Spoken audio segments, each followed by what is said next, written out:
cardiovascular y endovascular del Hospital General Universitario de Guadalajara, y el título de la sesión es Síndromes compresivos venosos de miembros superiores e inferiores, y ya os dejo con ella para no retrasarnos más.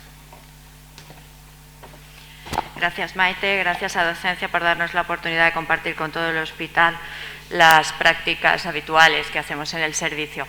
Hemos elegido hoy este tema para hablar de los síndromes compresivos venosos, pero exclusivamente en miembros superiores e inferiores, porque ya fue motivo de otra presentación de nuestro servicio, la compresión de la vena renal con el síndrome congestivo pélvico, y dimos una sesión monográfica al respecto, con lo cual de ello no vamos a hablar hoy. Bueno, los síndromes compresivos venosos, me diréis que qué vamos a hablar hoy, que esto es algo muy conocido, que todos estudiamos en la carrera y que sabemos que existen y conocemos muy bien. De hecho, bueno, hoy vamos a hacer una pasada rápida en cuanto a temas etiológicos, pero lo principal que queremos hoy traer aquí es hacer que todo el mundo piense que estos síndromes existen, porque si no pensamos en ellos, difícilmente los vamos a diagnosticar. Y ahora veremos cuáles son los casos clínicos que nos hemos ido encontrando y que si no lo hubiéramos pensado, no hubiéramos diagnosticado un síndrome compresivo. La etiología la vamos a dividir, pues, hablando de miembros superiores y miembros inferiores, en aquellas compresiones que son de causa anatómica, que o bien pueden ser congénitas o adquiridas, como todos sabemos, o bien causas patológicas, que son las que casi todos tenemos en mente con las compresiones por tumores. ¿Pero qué hay de la prevalencia? Pues bien, la prevalencia es desconocida. ¿Por qué? Porque la gran mayoría de estos síndromes son asintomáticos. Luego no sabemos cuántos síndromes de estos en realidad están en la población. De hecho, en miembros superiores, característicamente, a diferencia de los miembros inferiores, ya suelen debutar con una trombosis venosa en la extremidad superior, mientras que la clínica es mucho más variable en miembros inferiores. La clínica, a su vez, es bastante errática, puesto que va a depender de la capacidad que tenga nuestro sistema venoso en esa extremidad para poder compensar esa obstrucción del sistema venoso profundo, o esa, mejor dicho, más que obstrucción, compresión o estenosis del sistema venoso profundo. Si atendemos a los miembros inferiores, la clínica, como os decía, puede ir desde un edema unilateral o bilateral, pesadez, e incluso nos encontramos en casos muy severos que el paciente cuenta una claudicación intermitente, que siempre nos vamos al sistema arterial cuando esto aparece. Pero también puede aparecer cuando hay un problema del sistema venoso de este tipo, de tal forma que la presión venosa en la pierna del paciente le hace claudicar. Y en otras ocasiones incluso puede aparecer un dolor lumbar, dependiendo de donde tengamos la compresión, porque aumenta tanto la colateralidad pélvica que incluso se puede comprimir toda la zona del canal lumbar. Otros pacientes llegan a nuestra consulta con un síndrome postflevítico, trastornos tróficos, úlceras, y de forma a posteriori vemos que anteriormente el paciente había tenido una trombosis y la causa fue un síndrome compresivo. Pero lo diagnosticamos mucho tiempo después porque ya debuta con un síndrome postflevítico, ha venido muy tarde a la consulta del angiólogo. Otros pacientes acabamos haciendo el diagnóstico porque son enfermos que traen una clínica constitucional en el contexto de un paraneoplásico y acabamos diagnosticando pues, ese tumor que está comprimiendo una vena. ¿Qué hay del diagnóstico? Todos los datos que os presento hoy están actualizados de todas las revisiones bibliográficas últimas que se están impartiendo además en el máster de flebología del capítulo español de la Sociedad Española de Angiología y Cirugía Vascular. El diagnóstico se hace con el ecodoppler, sobre todo en aquellos casos de trombosis, tanto miembros superiores como inferiores, por patología compresiva, su sensibilidad y especificidad es muy alta. En aquellos casos en los que la compresión obviamente está a nivel más central, cava, etcétera, hay una limitación anatómica para la prueba de ecodoppler que todos sabemos. Bien, en esos casos, hoy en día lo recomendado es o bien un angiotac o bien una angioresonancia. En el caso del angiotac, ¿qué tenemos en contra? Pues la radiación ionizante del paciente. ¿Qué tenemos a favor? Pues que podemos hacer reconstrucciones en 2D, 3D y VR cuya imagen es superponible a las clásicas flebografías. La resonancia, la angioresonancia tiene la ventaja de que no radia al paciente. También podemos hacer reconstrucción, pero en 2D y 3D. El problema lo tenemos que tener con los pacientes con insuficiencia renal. Es decir, las flebografías y las pruebas invasivas hoy en día ya no es el gol estándar para el diagnóstico de estas patologías, como en tantas otras patologías vasculares. Y, por tanto, solamente las hacemos cuando vamos a hacer una intención de tratar. Vamos a hacer un tratamiento, pero no meramente diagnóstico. Este es un ejemplo de alguna de las reconstrucciones que hacemos en nuestro servicio. Nosotros tenemos las estaciones de trabajo y los software para con el TAC hacer este tipo de reconstrucción, donde podéis ver cómo se reconstruye la vena cava y la bifurcación ilíaca, así como la bifurcación arterial, y vemos cómo la arteria ilíaca derecha comprime en su bifurcación a la vena ilíaca izquierda, lo que se llama un síndrome de compresión de May-Turner. Bien, en cuanto a esa etiología, tenemos tanto causas anatómicas como patológicas, como ya conocéis, el tema de los tumores, y yo no voy a entrar ahí, pero sí que quiero resaltaros que el síndrome de May-Turner que acabo de nombrar es uno de los primeros en los que tenemos que pensar. Fijaros, un paciente con una trombosis venosa profunda del miembro inferior izquierdo con trombosis de la ilíaca suele tener como causa un May-Turner entre el 18 y el 49% de los casos. O sea, es una incidencia bastante alta. Y habitualmente no lo pensamos, tratamos como una trombosis venosa profunda del miembro inferior izquierdo y ya está. ¿Qué hay del atrapamiento popliteo? Lo traigo aquí porque es un caso raro. Todos pensamos en el atrapamiento popliteo en un paciente arterial que tiene atrapada la arteria poplitea y claudica. Pues bien, hasta en el 13% de los casos de pacientes con atrapamiento de la arteria poplitea aparece un atrapamiento de la vena poplitea. Hay otros síntomas compresivos venosos de miembros inferiores en estadios especiales, como es el embarazo. Hay un éxtasis venoso, eso todos lo conocemos. Pero fijaros en esta última causa, los aneurismas arteriales. Todos pensamos en tumores, pero ¿y un aneurisma aortoilíaco puede comprimir el sistema venoso? Sí. Son casos rarísimos, muy pocos publicados en la literatura. Pues bien, en Guadalajara tenemos casos de estos. Este es un paciente que tratamos aquí, de 62 años, que debutó con una trombosis aguda iliofemoral derecha. Le hicimos el ecodoppler para hacer el diagnóstico en el servicio y vimos que había un aneurisma de aorta de 5 centímetros, pero 2 aneurismas gigantes ilíacos bilaterales de 9 centímetros.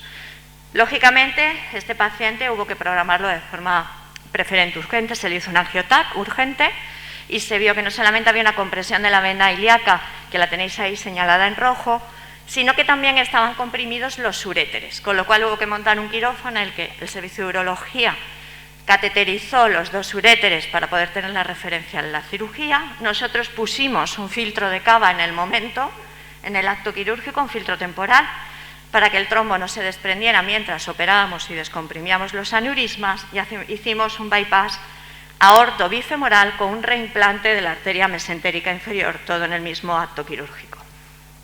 Este es otro ejemplo de un paciente de 53 años que intervenimos aquí y que debutó con una trombosis de toda la cava y de las 2 ilíacas. Si veis ese escáner, aparentemente, pues no hay ningún tipo de compresión. Las venas están trombosadas, están ingurgitadas, dilatadas, pero por ese aumento de diámetro es por el trombo que está dentro de la vena. Nosotros lo llevamos a quirófano, hicimos una trombectomía fármaco-mecánica, que son los nuevos dispositivos endovasculares que utilizamos en nuestro servicio, que luego os contaré cómo funciona, y pusimos un filtro opcional que se llama los nuevos filtros, en los que podemos dejarlos implantados, retirarlos en el mismo tiempo, dejarlo como temporales o dejarlo como permanentes.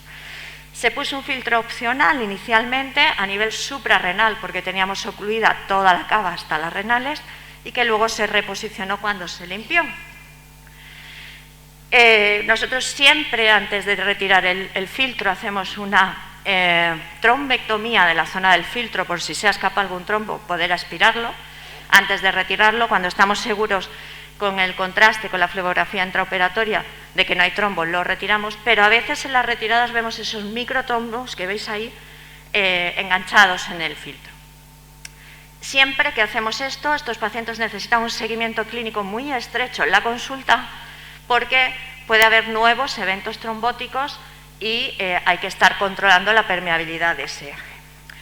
Es cierto que hay muchísima controversia acerca de la utilidad del filtro de Cava de forma profiláctica en procedimientos de trombectomía. Si bien en 2011 en el Annals Vascular Disease se publicó esta revisión de la literatura de muchas series, de 30, 40 pacientes por serie, no son series muy largas, en la que finalmente se concluía en una serie de indicaciones que nuestro servicio ha asumido como protocolo de implantación de este filtro. Y son en aquellos casos en los que el paciente tiene una trombosis ilíaca extensa, un trombo móvil o un trombo flotante en vena de cava inferior, porque siendo un gesto inocuo previene muchísimos embolismos pulmonares durante el quirófano. ¿Y por qué os contaba este caso? Pues porque ahí os recuerdo otra vez la imagen del escáner, pero cuando nosotros hicimos la trombectomía en el quirófano e inyectamos el contraste, en la imagen de más a la derecha podéis ver que aunque pasábamos una y otra vez el dispositivo de trombectomía, había una zona muy estenótica que no teníamos claro por qué no se limpiaba y empezamos a sospechar que siendo la vena ilíaca pudiera ser un síndrome de May-Turner. Este vídeo es de una ecografía intravascular de la que disponemos también en el quirófano. Nosotros pasamos unas sondas, un catéter con una sonda de ultrasonido por dentro de los vasos y ahí si veis la imagen más oscura que hay, a ver, aquí, esta es la arteria comprimiendo la vena, que está completamente colapsada en torno al catéter. Cuando ya la arteria avanza y se bifurca, vuelve a abrirse la vena ilíaca. Con lo cual, intraoperatoriamente pudimos diagnosticar con el IBUS, que se llama el ultrasonido intravascular, la compresión de esa vena. La resolución, por tanto, fue la implantación de un stent en el mismo acto quirúrgico, porque tenemos un estocaje importante en vascular con todo tipo de stent para las distintas patologías. Posterior a la implantación de este stent, como podéis ver aquí, se volvió, volvimos a pasar el ultrasonido para ver que el stent estaba bien expandido, que es lo que podemos ver aquí, en esta imagen, con la vena ya completamente abierta. ¿Y qué hay de los miembros superiores? Pues bien, la clínica, como os decía, habitualmente es por una trombosis, el debut. Raramente dan síntomas de avisos previos.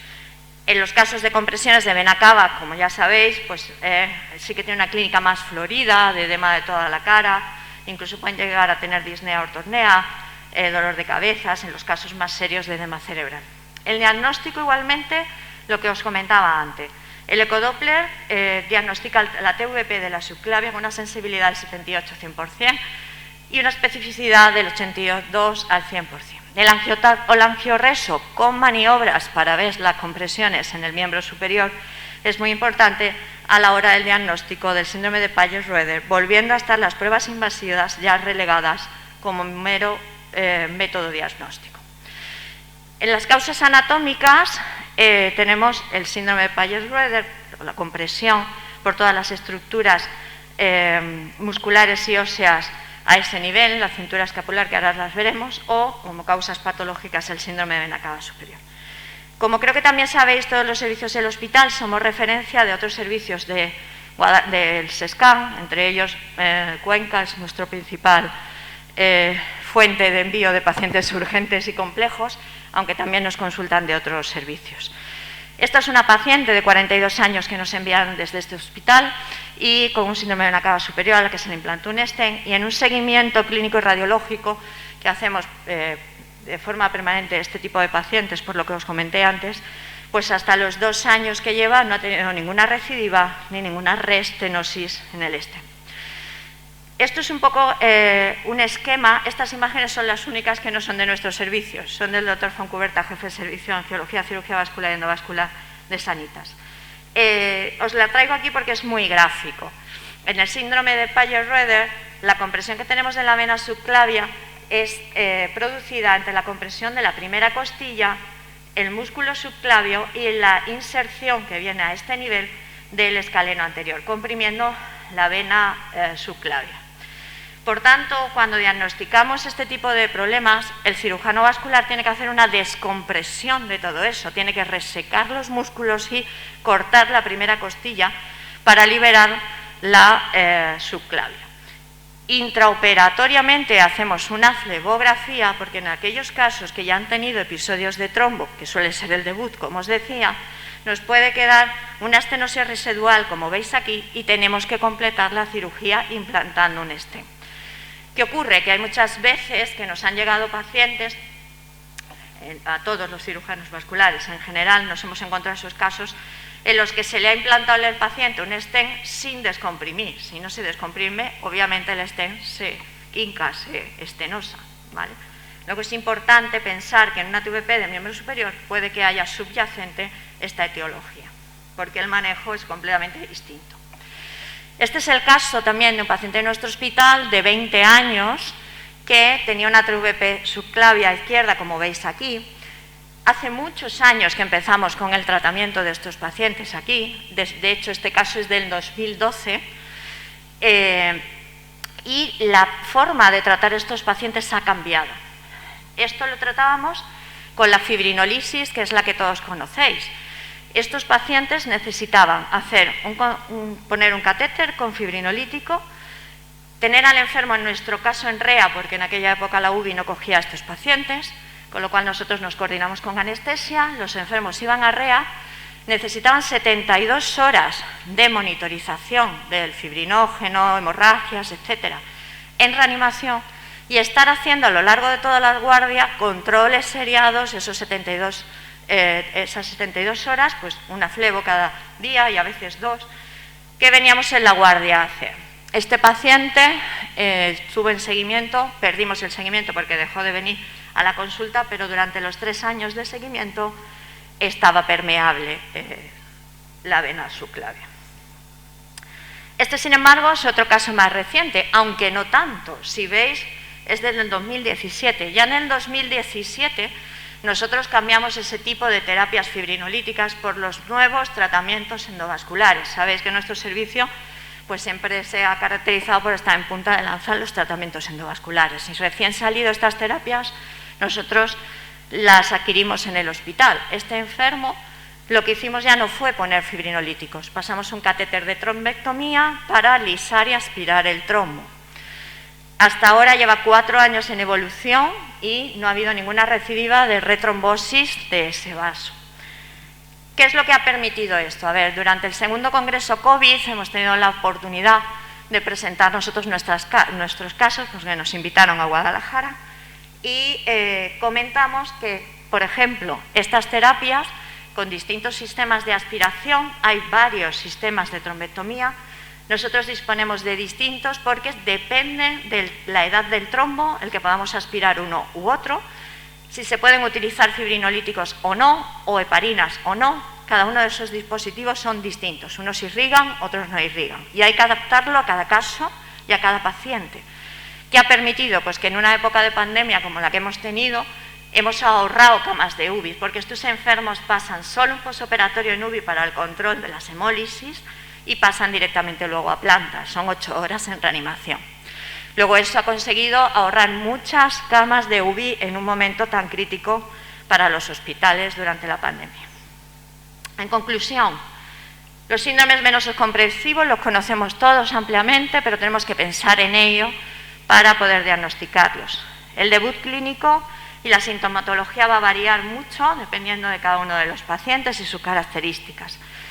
Y esto es importante, individualizar cada uno de los tratamientos según el paciente, porque tenemos un amplio abanico terapéutico y hay que adaptarlo a cada uno de ellos. Por eso el clínico tiene que evaluar cada uno de estos enfermos, el angiólogo tiene que ver estos enfermos, porque no todos los pacientes se tienen que tratar de la misma forma.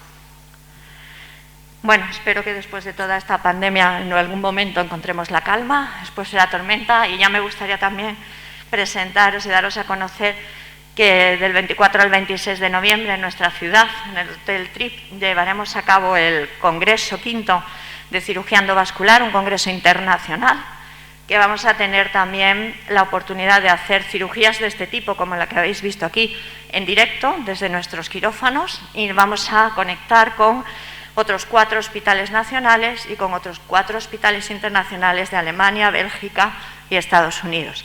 Y ahí podremos ver distintas terapias endovasculares que hacemos los cirujanos vasculares hoy en día. Quedáis invitados. Muchas gracias por vuestra atención.